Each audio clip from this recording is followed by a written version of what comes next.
Well, Jackie, thank you so much for coming on. Yeah. We are excited to talk to people with all different backgrounds and doing different things here at Veteran Bridge Home. Yeah.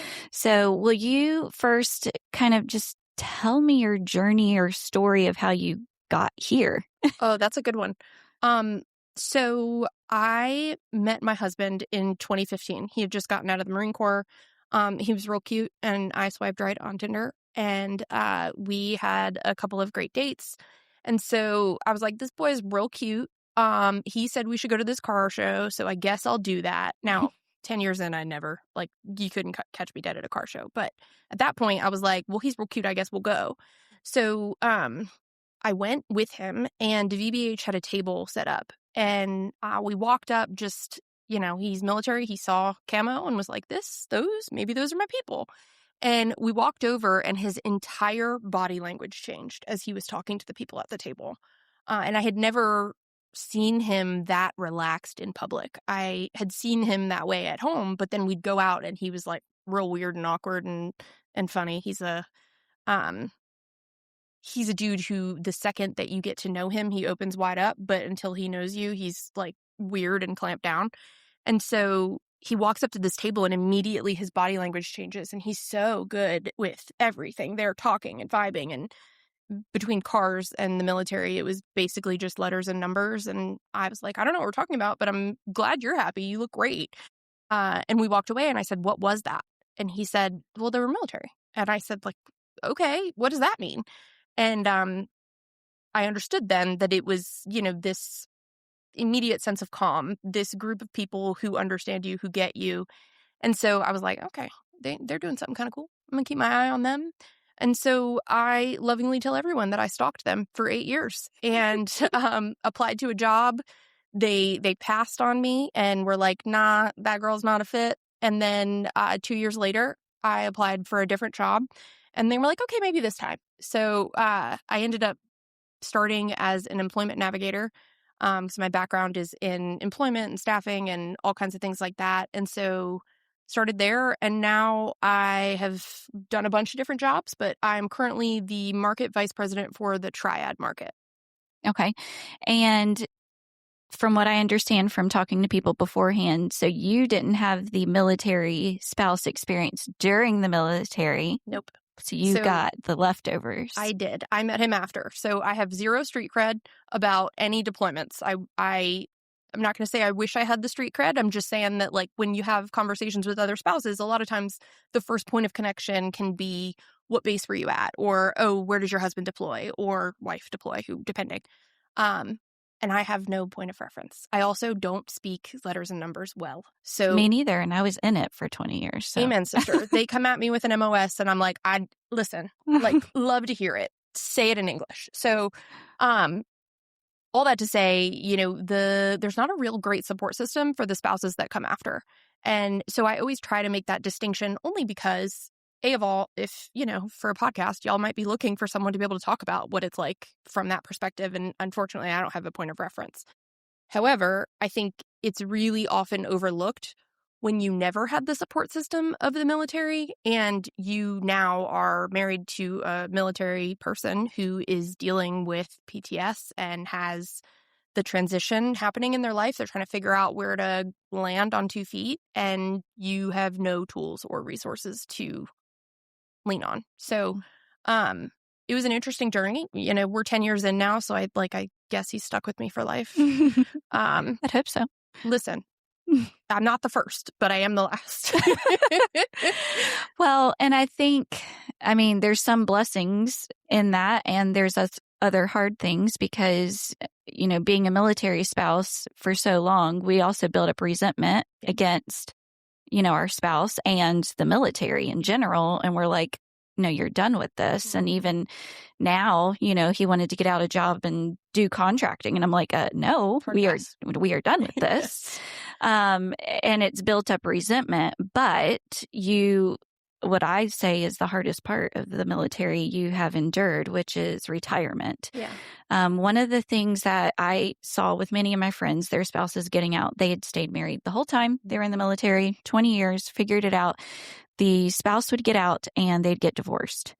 And I'm like, yeah, what? Yeah. So, with your position here and your experience, do you see a lot of that? And what are some of the things that you see are a trend with that?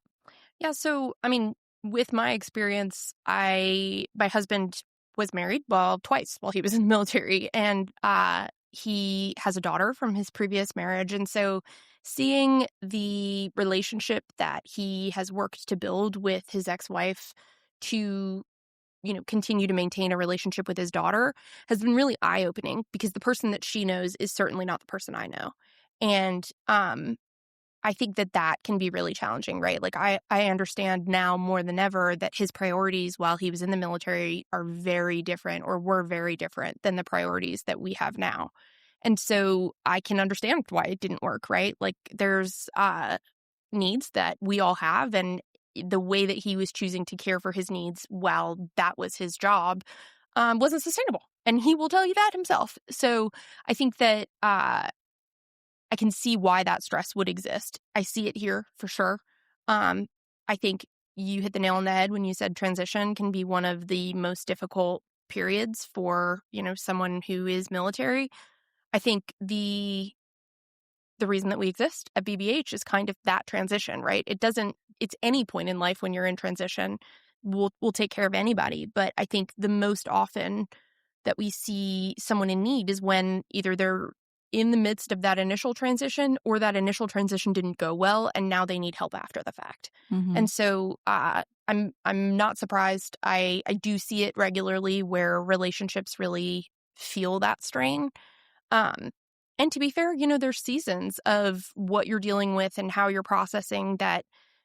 The person that I married isn't the person that I'm married to today. And as he deals with different pieces of his stress from that transition and is still trying to figure out where his sweet spot is, uh, there have been seasons where it was much harder to you had to choose, right? I say marriage is a choice, and that I mean that in that I wake up every day and choose my husband.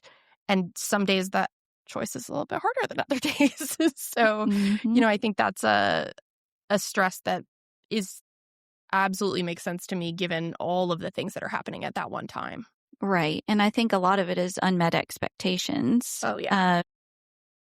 The way a lot of spouses see it is, we sacrificed for 20 years. Like, it's your turn to sacrifice. Like, I didn't get to choose where I lived. I didn't get to choose where you were, how long you were gone. Yeah. And then a lot of life is, we just lived parallel. It was easy to just get through it. Yeah. So it was a lot of getting through. And after retirement, it's doing life together. Yeah. And we had to learn.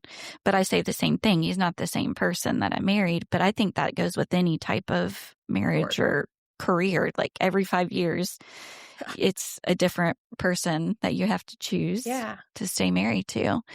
Tell me exactly about what you do for VBH, and then how your life experience kind of plays into that. Yeah. So I am the Triad Markets Vice President, which means that I support our team in the Triad area of North Carolina, Greensboro, Winston-Salem, High Point area.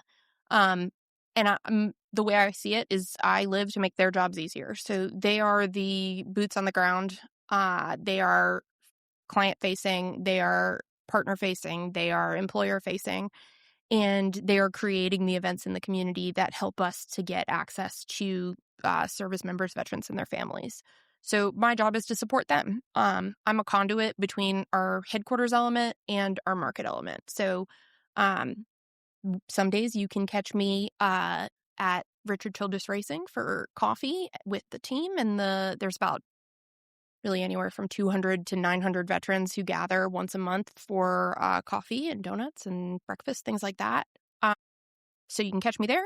Or the next day, you might catch me meeting with a provider who is helping us to address some needs for unhoused veterans. And then the next day, we might meet with an employer. And then you might find me stuck at my desk doing admin work all day. It really just depends, which is kind of why I love it. I get to not have the same day ever. Yeah. In terms of how my lived experience has informed the work I do, I think there's a couple different pieces. I was really lucky to have a decent career in corporate America before I came here. So with the way that we are growing and some of the things that we're able to have access to slash, learn and grow into, it's been really helpful to have some perspective on that corporate side of things. In terms of my family and the things that, we have lived through, that's a part of everything we do. I think understanding that people want to feel seen and heard, and that there are struggles that you don't have any idea are happening, is a key element to being able to connect with the members of our community. Um, and I think, when you think about that transitional stress, the loss of identity is a big deal. And I think for spouses, for kids, for the service member, I think everybody's identity changes because that job was so indicative of what the family as a whole was doing. And so I think you have to be sensitive to the fact that it impacts the whole family. Um, so I think that's been really helpful, even knowing that, we didn't have my daughter until he was 5 years out of the military, but my husband's post-traumatic stress impacts my daughter. And so knowing that and knowing how to navigate that, explain it, you work through it, support him in it, is really important. And being able to see that in the families that we work with and relate, create some shared connection in that, I think is invaluable. What are some ways that you do that, that Mm. you help with that? So you guys we'll be here for long enough that you'll get to know I'm a pretty straight shooter. I don't do a lot of pretenses. And I think one of the things that made it easy for Ryan and I to get to know one another was that. So when I'm meeting with a spouse, I just assume that we're friends, right? Like we have something in common. Let's just talk. Like, you're my girl. We got this. You get it. I get it. Let's talk. So I don't try not to start with any kind of preconceived notion other than like, we obviously have something in common because we're talking. In addition to that, I think that we do those Clifton strengths, and my number one strength is empathy. So I try to lead every conversation with empathy. I want to put myself in your shoes and can try to imagine what that must feel like. So I use that in a lot of the conversations that I have. Like, hey, I'm sitting here thinking like, wow, okay, your husband was in for 20 years.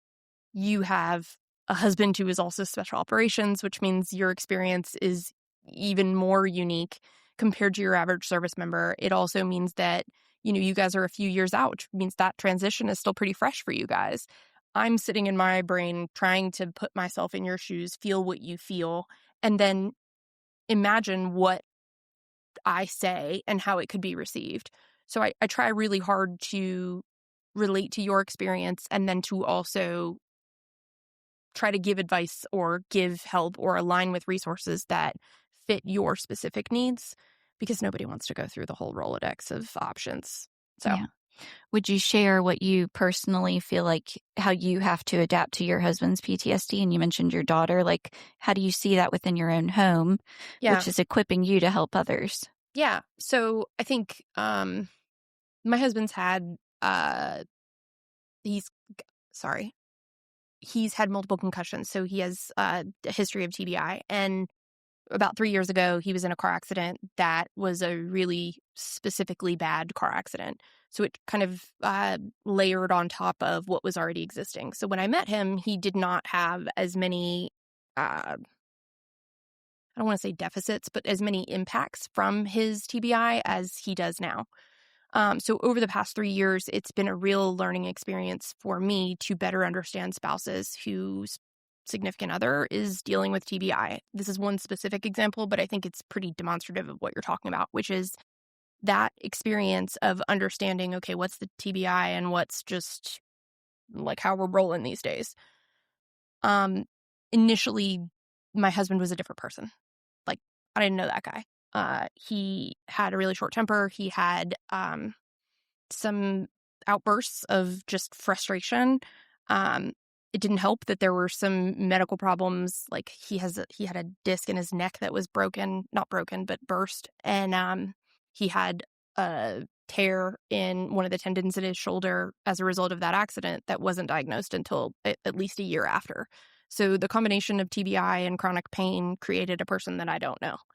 And I had to adapt, which means we talked about it a lot. We had multiple heart-to-heart conversations that weren't always pretty, but that reiterated my commitment to him and that I wasn't going anywhere, but that we need to be aware of how we impact the people around us in the conversations that we're having. And so some of the changes that we've made over the past 3 years have been putting systems in place so it's not all on him to remember what's going on. So short-term memory has been the longest lasting repercussion.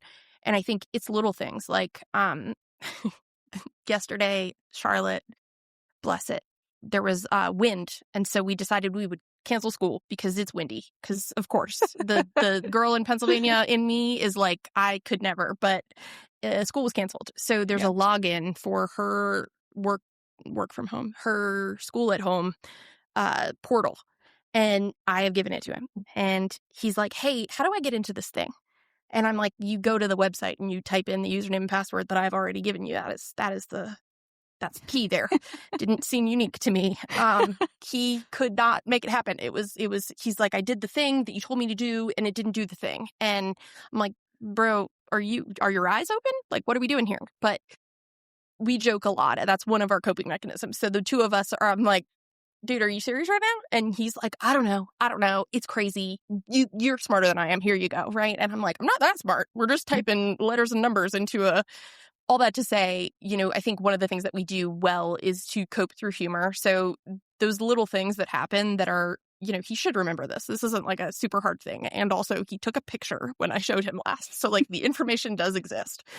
But him figuring out that you have to click on the little link below the regular login that says her school's name because you're logging into her school's version was too much for yesterday. And listen, I respect it. If I'm not caffeinated enough, would have been too much for me. So we cope a lot through joking through it, right? Like he's not going to remember that. Mm-hmm. It's fine. We create systems that work for us. So we have like a shared Google Calendar for the family. And I'll be fair and say I update it much more often than he does. And I have to remind him pretty regularly that it exists. But when he uses it, it's a great tool. He knows where I'm at. I know where he's at. We've got an idea of what school holidays are coming up, things like that. So in terms of how my family chooses to cope, those little tools, the keeping the humor in it, the understanding that just goes along with knowing like, hey, we're not all perfect. Like as much as he may have some long-term implications from TBI, I have long-term implications from chronic health issues. And so when he's got to flex to my needs because, my heart rate's doing crazy stuff, I have to flex to his needs because the login was too much this morning. And so the two of us just kind of tried to joke through it. Like, I'm like, hey, I'm going to be just like chilling in the bed all day because the chronic illness is flared up. He's like, okay, Granny, like you want me to get your slippers and, your night robe? And I'm like, please do. Yes. Hot tea as well. Like, give me it all, right?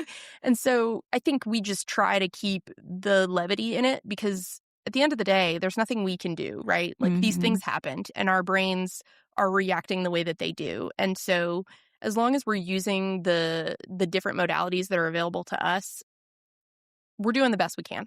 And there's no sense in continuing to dwell on the depth and the weight of it, especially when you have a 5-year-old.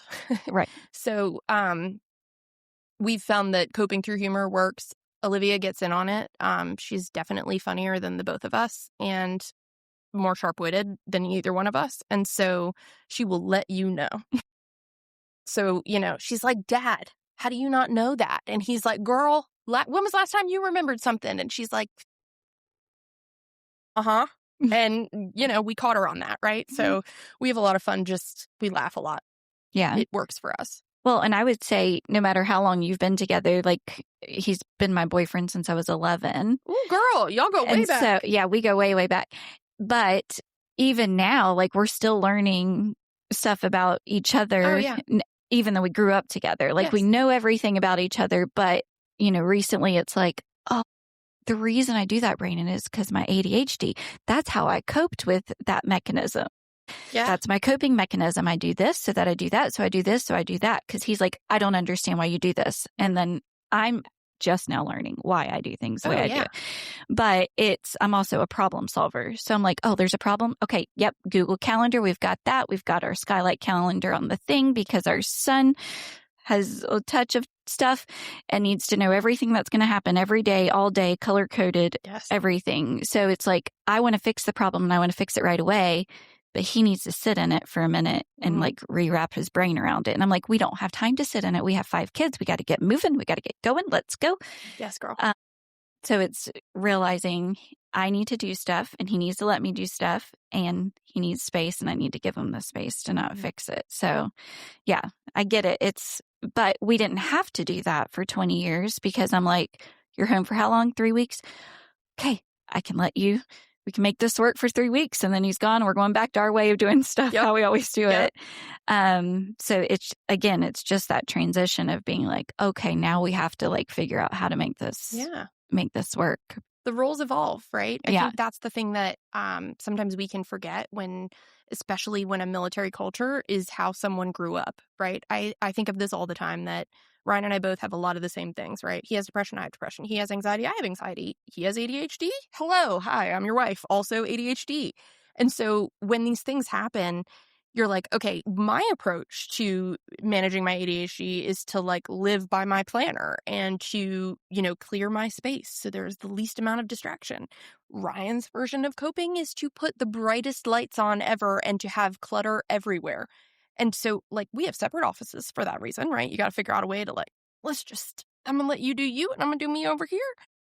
And then when it comes to Olivia, we have to figure out a way to work together on those things. So I think the dynamic of your relationship can really be impacted by what roles you've always known and then what roles you need for that moment or that season.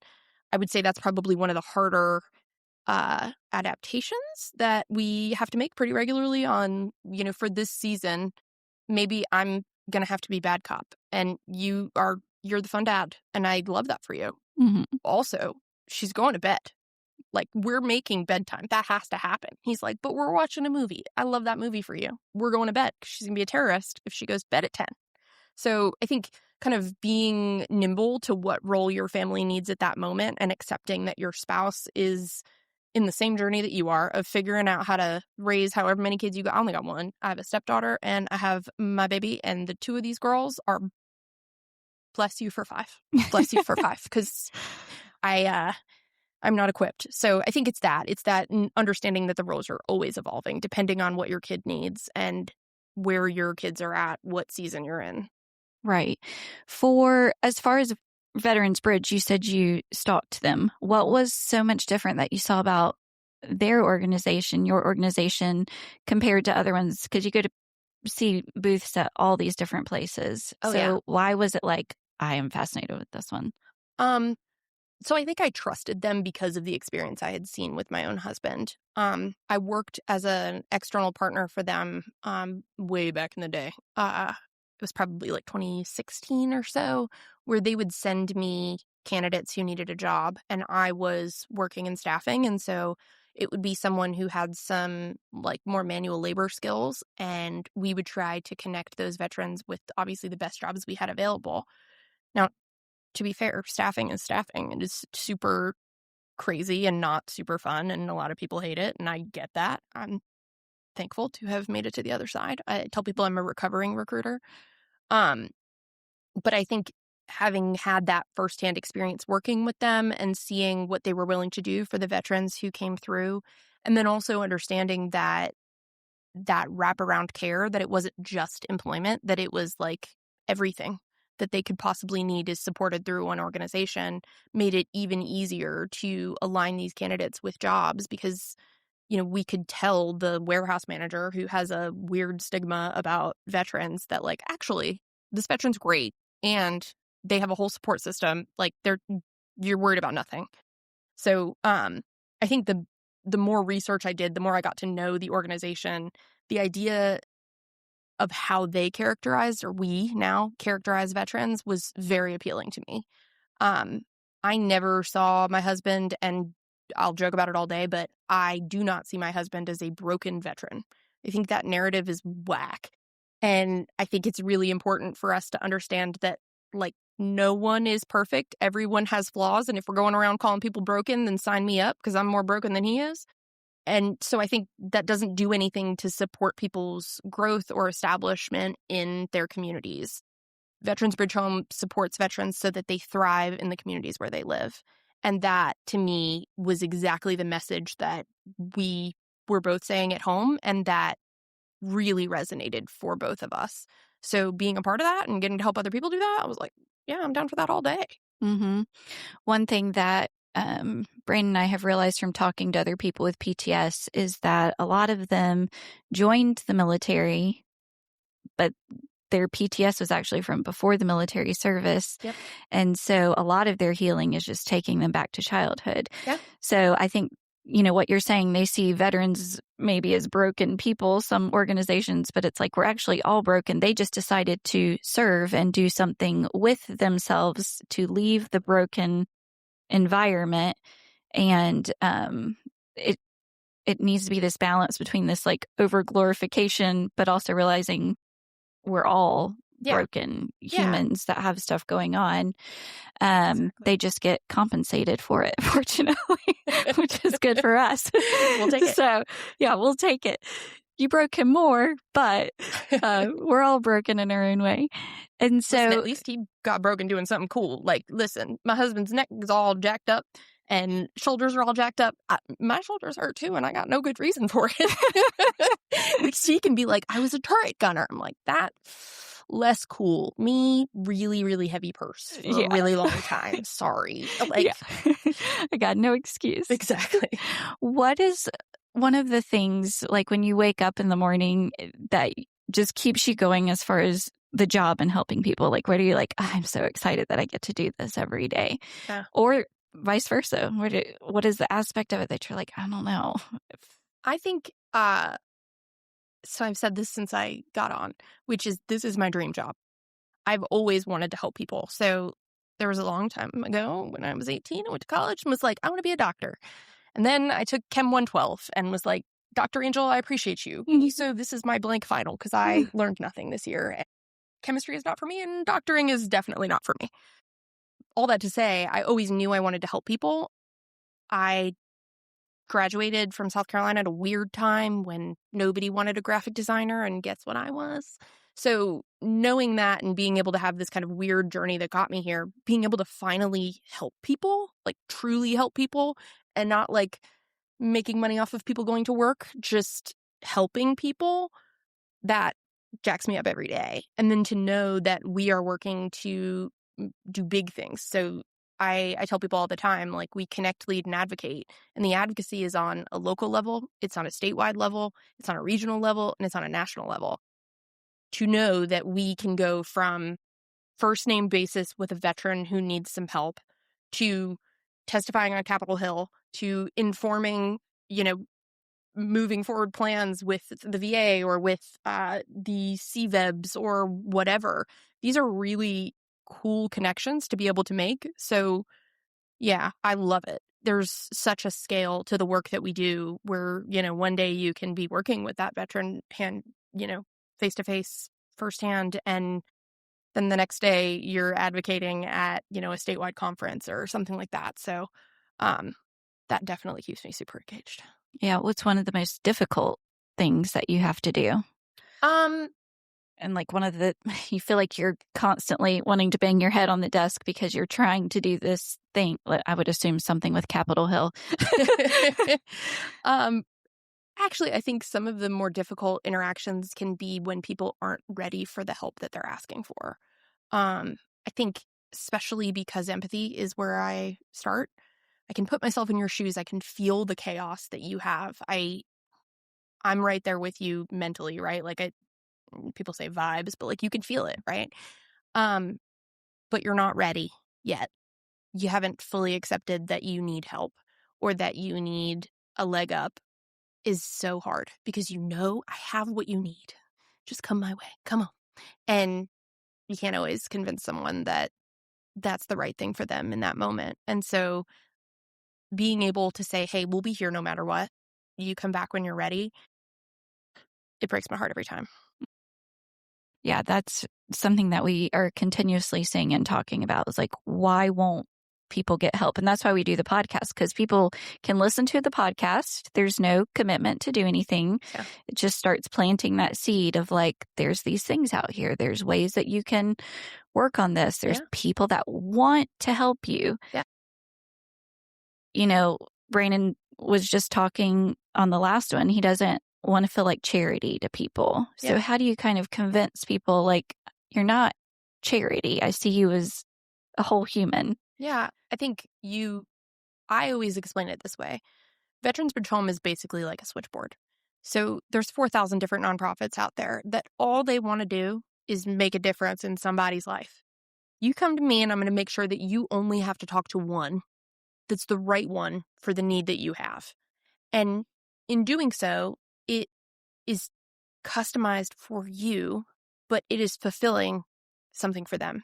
So the work that I do, the ability to be able to work with people firsthand and help them through some of the hardest times is my dream job. That's everything I've ever wanted to do. So you're allowing someone to do their dream job by helping you. Mm-hmm. And I think it's important to remember that a lot of us live to serve but didn't get to serve. And so this is our version of service. This is our version of being able to give back to our communities, to say thank you, to, really impact our communities. When there's resources that are available, when there's resources out there, why struggle? I think the willingness to ask for help is probably the biggest hurdle that I see in transitioning service members. And man, I hope that they can hear that message that like, we want to do this. Right. And I've talked to some spouses and stuff myself, and I'm like, just have your husband call mine. They're like, oh, he doesn't want to be a burden. I'm like, no, it actually helps my husband also. Yes, it's fulfilling. Feel fulfilled for your husband to call because he's getting to make that connection and feel like it's giving his pain a purpose. Absolutely. And so it is a reciprocal relationship. Yeah. And I think when they can see it that way of like, oh, okay, like I'm actually helping them as well, they're able to receive it in return. But they're so used to just being self-sacrificial that they're not looking for it that way. So true. I think, actually, I wonder if you caught Steve saying this in his version, but Steve says it best when he says, I'm not giving you a hand up or a hand out. I'm giving you a handshake. Mm-hmm. That piece of it's networking. You know what you were so good at in the military? Meeting brand new people and finding a way to connect with them because you had a different duty station all the time. You're moving all around, doing different things. Why not use those same resources in life, right? You're just connecting with somebody else who knows the right person for that thing.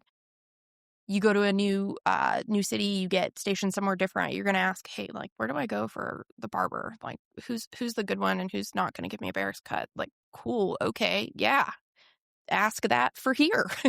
Where's the good place to work? Like, which grocery store has the stuff that I like? Or, hey, is it worth it to go to the PX? Because I can go with my retired card, but like, I don't really want to go on base if I don't have to. Is it worth it here? Like, maybe not. I think those are like easy little pieces of information that you shouldn't have to experience for yourself. There's a ton of veterans who are just there waiting to tell you. Mm-hmm.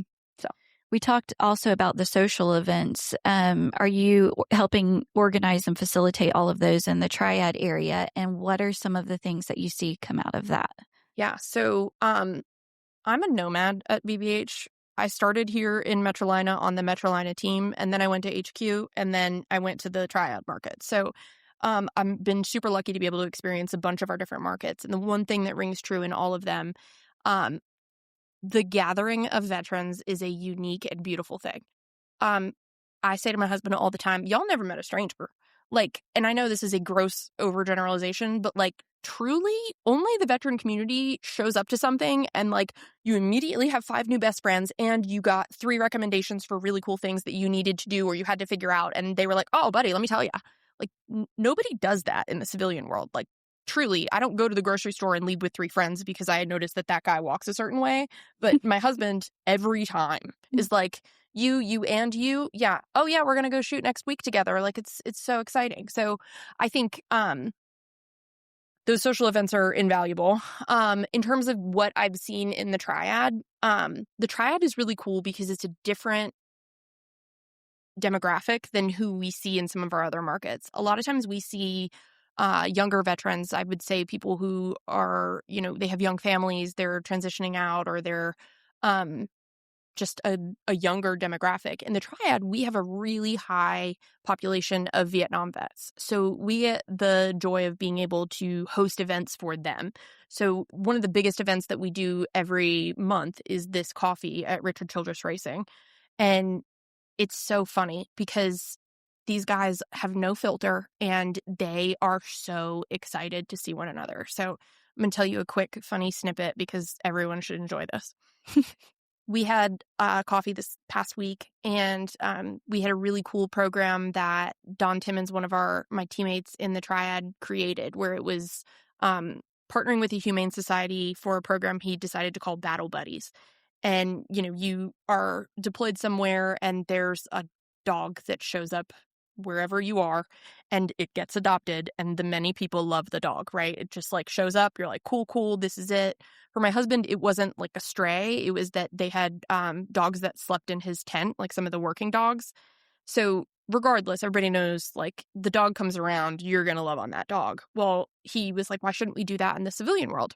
Makes sense. Let's do it. So needless to say, we have 2 dogs that show up, and the Humane Society is telling a story about about how she had connected with her grandfather and about his battle buddy experience, and they had a dog when he was in Vietnam. And as she's telling the story, she says, like, yeah, they had a dog. It was there for a few months. It really made an impact. After a while, it disappeared, but they remembered it forever, that this dog was so impactful to them. And I'm sitting in the back of the room, and there's a Army Cav guy, and then there's a dude whose branch I couldn't recognize, and there's a Marine because it's a Marine, And I'm watching the 3 of them, and the Cav guy leans over to the guy in the middle and goes, yeah, they ate that dog.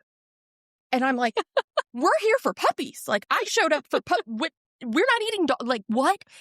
The 2 of them are like in tears laughing at this Cav guy. Like, the Marine's shoulders are bouncing. Like, the whole thing is hilarious. So I leave and I tell my husband, because there's always a good story after this. And he is like, yeah, no, that's exactly what I thought. Like, no, that's exactly where my brain was. And I was like, I was there for the puppies. I didn't even like, oh, he must have found a new home. No, apparently not. So events like that, where you can share that kind of humor, where you can connect with other people. Those 3 guys don't know one another. I know they don't, because I'm there every month and I see where that guy is because he wears that Cav hat. I've never seen him next to these 2 guys.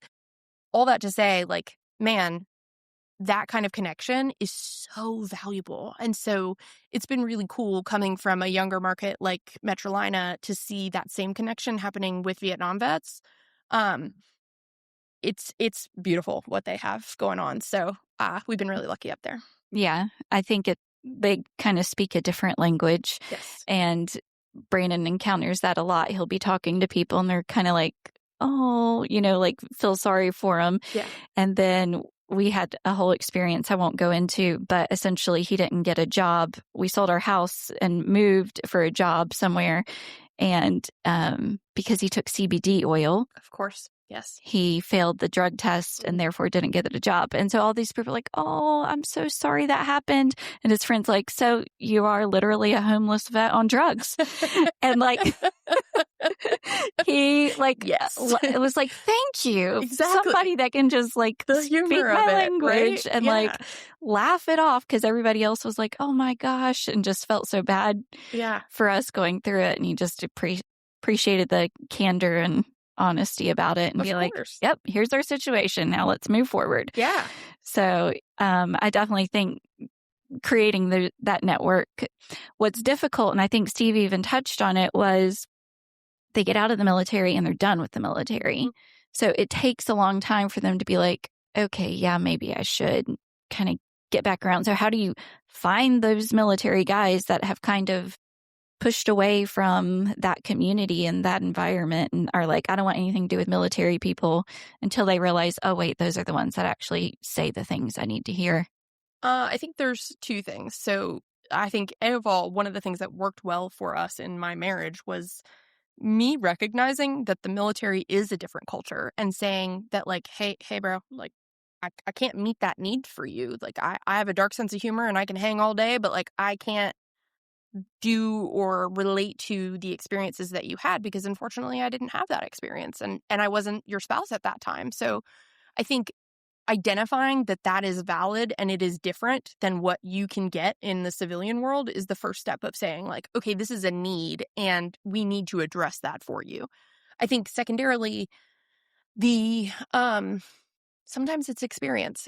Even knowing that, it still took him a minute to be like, I need to be around veterans pretty often to feel like good. Like, it's important for me. So um I'm gonna brag on my husband for a minute, which is he's a photographer, and he started he had been a photographer for a long time, but really started leaning into that as a professional devotion, if you will, or what's the right word for that? A professional Career? Yeah, probably so. That seems easy. I should have used that. Yeah. So he went in that Works. lane. All that to say, he starts leaning into being a photographer and landed a job with Lamborghini here in Charlotte, which was super cool. But trust me, we are still driving Volkswagens. There was never a Lamborghini for me. All that to say, though, those guys knew nothing about military culture at all. And he's a car guy, so, like, he could speak car, but he still felt unfulfilled. And I think he tried everything. Like, okay, I met some new friends. I am going to therapy. I'm doing, all the things that everyone says I need to do, but I still don't feel good. And so we were like, hey, like, you need to find the right job for you. Like, find what works. And he's weighed a bunch of different opportunities, blah, blah, blah. Well, he's landed at a company called Drone Round, which is an ammo company that does exactly that, makes rounds that take out drones. And I've never seen him happier. It's wild. He is constantly working with service members. He is constantly talking and speaking and being around that military culture. And his ability to be able to feel his best self, his most supported, most fulfilled self is in this role where he's still got that connection, which has then carried over into his personal life where these people that he's meeting are his friends. And he's getting to make some connections again that kind of dissolved along the way. He's always had his key guys who he stuck with him the whole time, but I think he didn't realize how important that camaraderie was to him. And seeing him in this role and feeling that community has been so cool. So I think that's it. It's recognizing what your needs are. And I think for all of us who have been in therapy at any point, that being able to speak to your needs is hard. It takes a while to be able to name what the feeling is and name what the need is. Mm-hmm. So for him, it took almost 10 years to be able to be like, I need to be around the guys because that's when I feel safe and that's when I feel fulfilled. Great. There's a bajillion ways we can create that for you. And for some people, it's an ERG at their workplace. And for some people, it's attending a coffee and talking about where the dog went. But I mean, whatever it is, finding your way to create that connection is really, I think, one of the more healing parts of the journey. Yeah. Moving back to the Charlotte area, it's been interesting for us because, we were surrounded by military for 20 years. And so coming back here and trying to like fit in is a little weird. Like we'll be in Sundays. Y'all, come on. I know. On to something. Like, what are you doing? I'll see you at coffee. I'll see you there. Last Thursday or third Thursday of every month. We got Wednesdays. We've got the veteran lunch. They're doing jujitsu now. You want to do some jujitsu? Go ham. Go do it. I mean, there's all kinds His of shoulder's too bad for that. Listen, like, just tell him to go easy on it. Just tell him. I have also hesitated to send my husband. I'm like, your neck is still a little like that artificial disc. I don't trust it yet. Yeah. So all that to say, you guys should get involved. Come on, because this is truly exactly that, right? Ryan went, I think, 7 years in Charlotte before he started like getting connected with VBH again, and it's been insane the difference that it's made. Yeah. So why keep waiting, everybody? Right? Come fun. Come hang out. We do cool stuff. We were in Sunday school a few weeks ago, and like one of the questions, like icebreaker questions, is like, talk about a time you did something outside of your comfort zone. And so most people, are, I say normal people, but civilian people are just like, well, like I wasn't sure about, going to this event or whatever. And I'm like, oh my gosh, this guy. So there was this one time I ran up this alley and did it.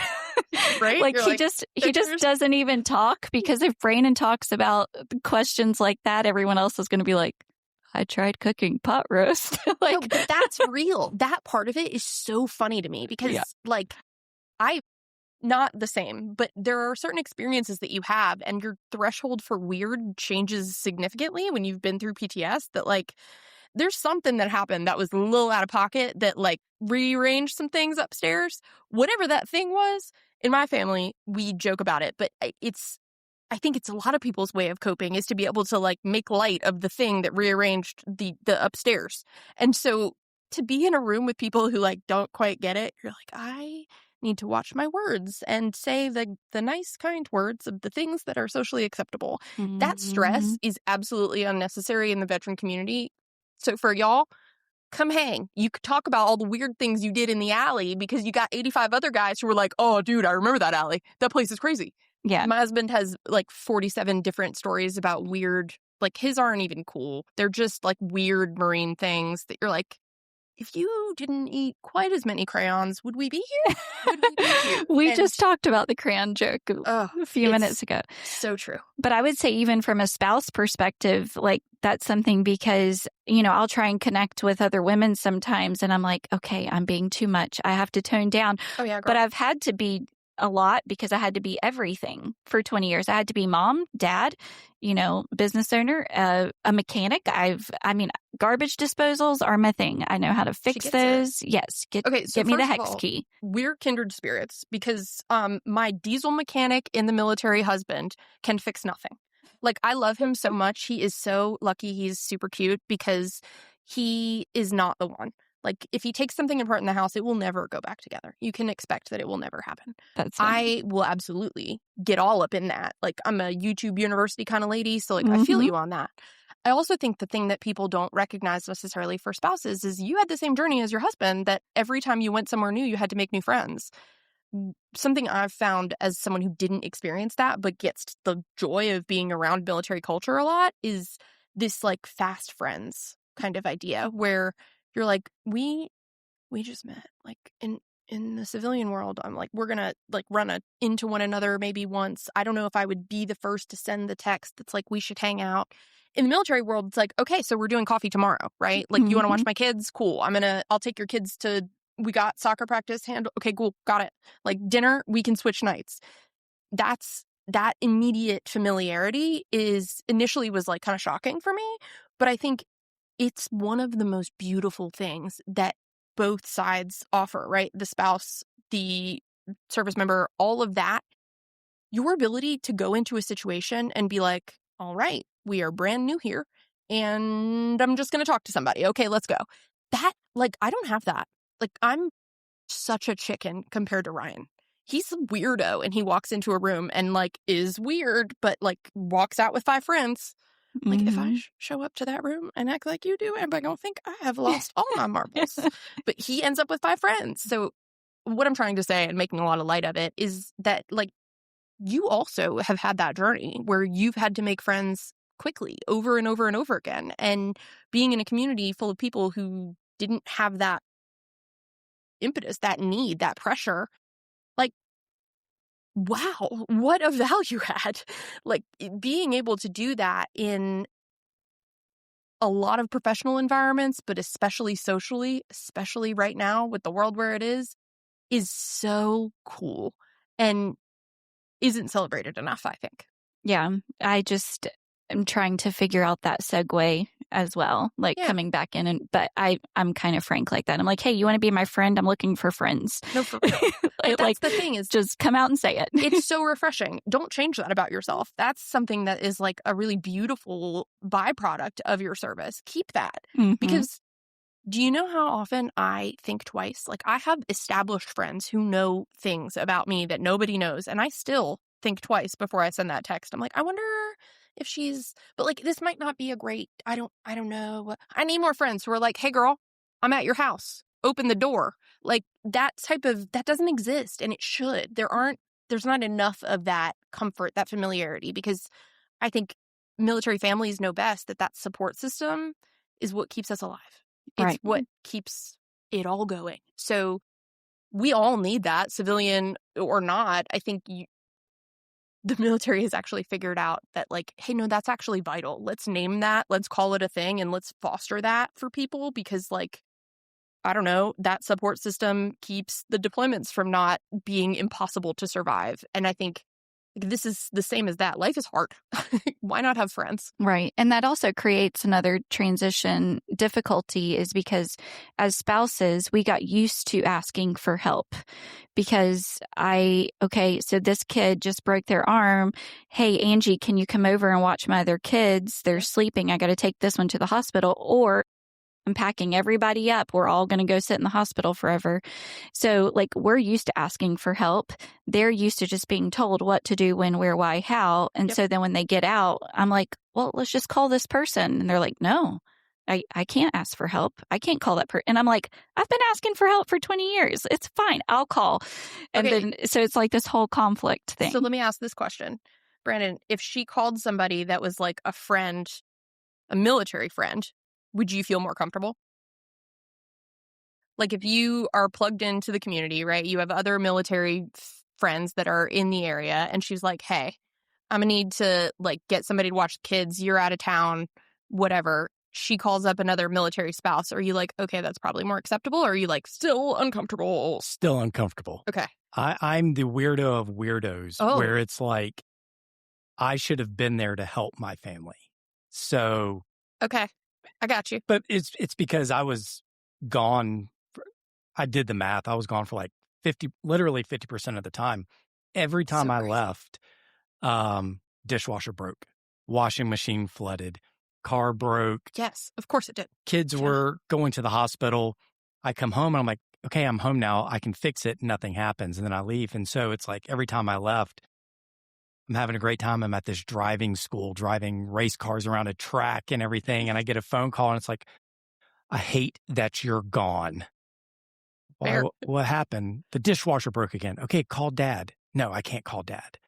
He's an hour and a half away. And I'm like, all the guys that I knew and trusted were there driving race cars with me.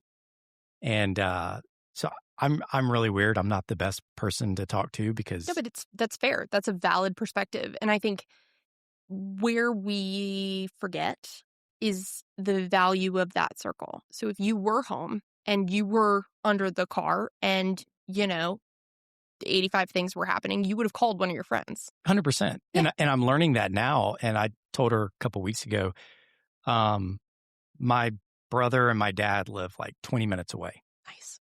And I needed a tool. Yeah. And I'm like, hey, Dad, do you have this? He's like, no. Hey, Travis, do you have this? Yep. Okay, I'll be there in 10 minutes.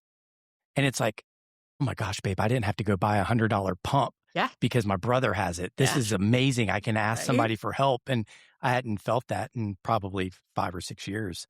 Yeah. Well, I think that's the value, right? So just in that same example that you gave, the reason I asked if a military spouse would help is that support system that you had of your buddies that you knew you could call, she had 2 of her girls who she knew she could call. Yeah. She was like, listen, like, I think you said Angie. Like, Angie, she got the call. She knew, like, I'm about to gain 4 kids. It's cool. I got this. That is something that we all need, no matter whether you're civilian or military.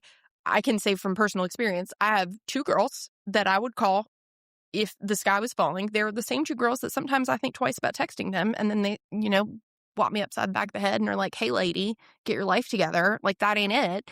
And so I think that support system is valid no matter what. Sometimes it's just being able to recognize that she had that too, right? Yeah. And I'm not trying to coach your marriage, trust me. No. I don't have anything of value to add.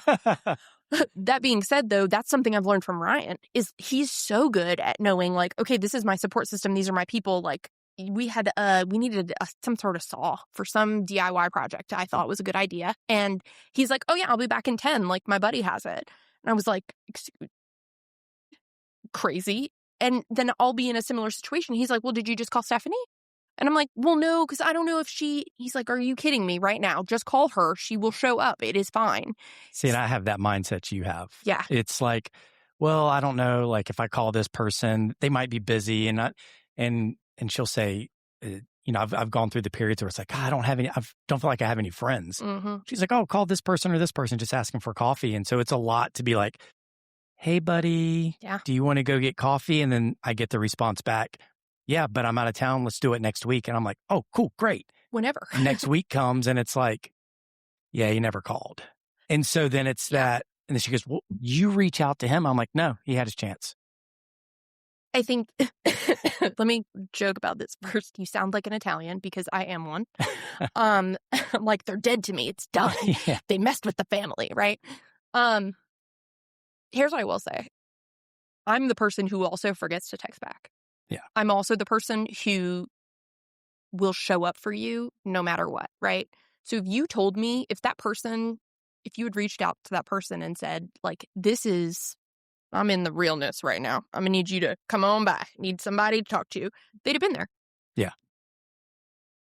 Expressing your needs is part of the hard part of transition. You're doing a vulnerability. Correct. You're saying, I need you. Yes. And that person is dealing with their own stuff and this was years ago. I've learned a lot. But it takes a lot for me to say, hey, buddy, I need some help. Yep. And I'm saying it by saying, I need a coffee. Yes. And they're just like, oh, cool. You need a coffee. Great. Well, I'm at work right now. Yeah. And when I get my wife settled and my kids settled and life comes back around. And if I remember a week from now to call you, I 100% will. Yeah. They don't know where I'm at because I didn't communicate. Exactly. I didn't say, I really need this coffee. Yes. Well, and I think that's, like I said, the part of the transitional struggle is being able to name what you need. And I don't mean that you saying I need coffee isn't expressing that you need connection, but like you didn't need coffee. You needed someone to talk to that day. And this happens all the time in my marriage, more often than not, where Ryan will say, like, do you want to watch a movie? And I'm like, I mean, not really. Like, I'm not really a movie girl. Like, I have 3 seconds of attention span. Like, are you cool if we watch a movie while I do 47 things on my phone? And he's like, no, like, I want to spend time with you. And I'm like, okay, so do you want to spend time or you want to watch a movie? Because I think you're going to fall asleep. And he's like, no, let's watch a movie. What he's saying is, I need a hug. And also, I feel like I haven't seen you. Can we connect? Those words did not come out of that man's mouth. So it takes that ability to name what you're feeling. For him, he just feels like he needs to be close to me. And instead of verbalizing, like, I feel like we're disconnected, let's spend some time together, I want to snuggle, he says, let's watch a movie. Well, it's not manly to say, babe, I want to snuggle. Listen. Get my blanket and my tea. Listen. I do. I look at her. She's sitting in the chair. It's 9:30 at night. And I'm like, can I make you some tea and can I come sit with you? Right. Because I need some physical touch. Right. And I'll leave it. Hey, I was gonna make a comment about your walking into a room and finding a friend. Yes. We moved here and we were here for a couple of weeks and a neighbor came by and I felt that kindred spirit. Yeah. And he was like talking to me and he's not a veteran, but he works with, not NASCAR, but another racing circuit. Mm. And he's just outgoing and he's talking. He's like, man, he's Italian. He's like, I make my own pasta. And I'm like, I barbecue. This is great. And Sarah comes out. I'm like, babe, this is so-and-so. He's my new best friend and he doesn't even know it yet. And I went, oh, crap. Well, there goes that relationship. No, that's so fair and so right. I've seen multiple times where Ryan has identified his next best friend and he says it and they get deer in the headlights like, oh, okay, this really, like, you took it to the next level. And I laugh because he did that with our marriage. Like, I joke all the time that I went on this Tinder date and was like, okay, this guy's cute. Like, all right, whatever. And let's be clear, Tinder is not exactly like the we love marriage dating site, right? Like, we're probably all there with different intentions. And so we get to like the next day and Ryan's like, so what time should I come over? And I'm like, we just saw one another. Like, that was Saturday. Today is Sunday. You want to hang? And he was like, yeah, no, like, I'll come over. And I'm like, well, all right, then come on then. That man never left my house after that. He moved in. He was there. He was a fixture. And 10 years later, he is still there in my house. He stole my dog. My dog likes him better than he likes me. But that familiarity is actually what I needed. So when we think about what I just said, like, I'm the weird girl going into the room who's like, what? I'm super awkward. But then I meet this dude who, like, has never met a stranger in his whole wide life. And he's like, oh no, now we're together. Like, we're dating now. And I'm like, when did that happen? Like, since when? And I needed that. I needed someone to push me out of my comfort zone to like loudly and proudly announce that this is my person and we are together and I'm in it. So I think a lot of times that can be something we're embarrassed of, or like you said, like, oh man, I messed it up, right? Do you know how rare it is for somebody to just call it what it is so you don't have to sit and wonder, especially in dating? And let me tell you, especially in Charlotte, it is very refreshing. Yeah, except for me, I'm the one that runs my mouth about everything. I've become the person in my family that if you want something to be said, just whisper it to Brandon and give it a minute. He'll say it. Oh, we are kindred spirits on so many levels. I am that one too. And so it sounds like you and I are a lot alike, and you and her husband are a lot alike. Yeah. And, but yeah, and as the vet, that's what I struggle with. Am I being too much? Am I being too dependent? But it's like, I want that job. I want that friendship. I want that. But it's like, if I have to ask for it, I'm being a burden, and I don't want to be a burden. You have to, I'll tell you this. This is someone who has been in therapy for 25 years. Let me share some of my knowledge with you, which is when you start celebrating that as one of the joys of who you are, you will unlock a whole new level of joy because it is one of the best parts of who you are. I think until we celebrate the things that were formerly perceived as flaws, we don't ever really appreciate ourselves. And I think that's when I say VBH is my dream job, it's because that part of me is celebrated here. I'm the one who's going to say it. You ask Blake, who's going to cry in the meeting, who's also going to say the thing that everybody else is thinking. I'm your girl. I'm there. I'm going to say it. I'm going to drive everybody nuts. I'm going to own it. But I'm absolutely that person who feels big and will be transparent, and it's celebrated. So I think with the right people and the right environment, those things are not flaws. Yeah. And I resonated with what you were talking about having that veteran community speaking the same language, laughing at the things. Thanksgiving, my family came over and I dropped a chaos bomb. Ooh. Right at dinner. Hit him with it. Dad finished praying and I brought up every conspiracy theory topic that you don't touch. Yeah, you went for it. Oh, I had tears rolling down my face. I was laughing so hard. My brother and my dad and my wife were yelling at each other. Of course. And I'm laughing so hard. My face is red. and they're all pissed off and mad. Yeah. And I'm just like, this is great, because all I did was recreate the Thanksgiving meme.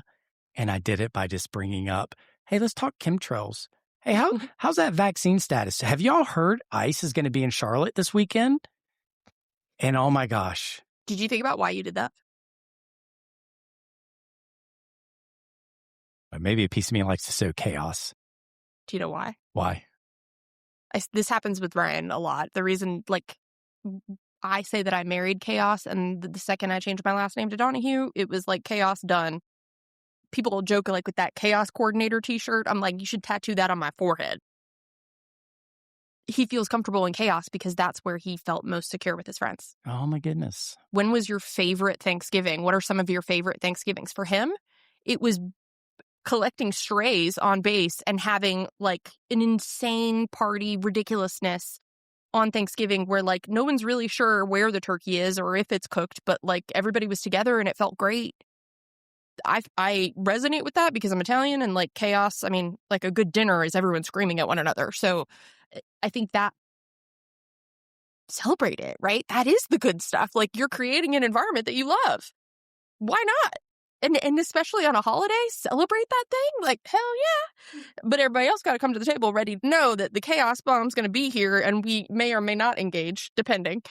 But I think that's natural, right? Like sometimes it's fun to celebrate that and be like, oh, okay, I was just trying to relive the glory days. I was trying to come back to the good stuff. So never thought about it that way. That's a really interesting perspective. it's a take, right? It might not be, but because I don't like chaos, because chaos is outside of my control, and if I can't control my environment, it creates anxiety. But yeah, but you trusted those people that you were sitting at the table with. I was in a safe environment, and they didn't feel very safe. My brother's like, I can't believe you did that. We didn't even finish saying the prayer, and you're already talking about X, Y, and Z. And I'm just like, but it was so fun. Oh my gosh, I hadn't laughed that hard in years. It makes sense. It makes sense. I think there are some of these eccentricities, these little things that we walk away from different experiences in life. And I think the more that we can celebrate them, even if they are outside the norm, and appreciate what they brought to the table, right? You brought some chaos, but everybody got a good giggle. Like watching everybody erupt at the Thanksgiving table when, especially like with my family, my parents are pretty... Like, we are Italian Catholics, and we have some real thoughts about how things should go, and we are buttoned up. And then I brought my heavily tattooed Marine to dinner, and he has no manners, and I ask his mom all the time where the return policy is. She says it doesn't exist. It is fantastic. Like, it shakes up what is kind of boring, and it gives us an opportunity to connect on different things. We've had more in-depth conversations, thought-provoking conversations that actually underscored and strengthened our relationships as a family due to some of the chaos that comes with Ryan Donahue. So I think that's something that can be celebrated, and I think sometimes we need a little livened up. We are so far off topic. Sorry. I mean, I said Veteran Bridge home once. It's fine. It's perfect. So what are some goals and things you have coming up that you're looking forward to doing with back to Veteran Bridge home? And now you have talking points for your Thanksgiving dinner this year. I sure do. I don't think we're as far off topic as we think we are, in that I think what you're describing is what VBH wants, right? It's that ability to connect with other people, to create a support system for yourself within a community. And it's the community's awareness that we should celebrate the chaos, that we should celebrate that chaos comes along with higher productivity rates from veterans that are employed, higher retention rates from veterans who are employed at your organization. They're more likely to promote than your average employee. So it's understanding the full picture of the person, and that, yes, your break room might be a little more lively than it was before, but that you're also getting more out of the people you're working with. So I think there's an opportunity to kind of connect those things because they are real. It's a full package thing. And, in terms of some of the goals that we have, it's to create that. It's to continue to create environments where veterans feel comfortable and they can connect with one another and they can feel connected to the communities where they live. So in the Triad for us, we have some what we call tentpole events. We have Memorial Day coming up where we work with an organization called the War Memorial Foundation, who's created the Carolina Field of Honor. And so every year we go out to the Carolina Field of Honor and have a Memorial Day ceremony. And we try to involve a bunch of different parts of the community so that, there's an opportunity for veterans to be together on a day that can be really hard. And so we have some, beautiful vendors who come out and do things like sponsor the flowers, or will sing, or will, do our invocation, things like that. And it's beautiful to see that it's not all military. It's not all even military connected people. It's just people who understand and want to be a part of their community and support the veterans in their community. So that's something we have coming up. We're working on a couple of different engagements with the different sports teams in the Triad. So we just recently got on a schedule for the Carolina Corps Football Club out in High Point. We're going to do on August 22nd their nonprofit of the game, which is super exciting. We'll have some seats and we will come out in force and have an opportunity for the veterans in the community to kind of connect with one another and watch what I understand to be some really solid soccer.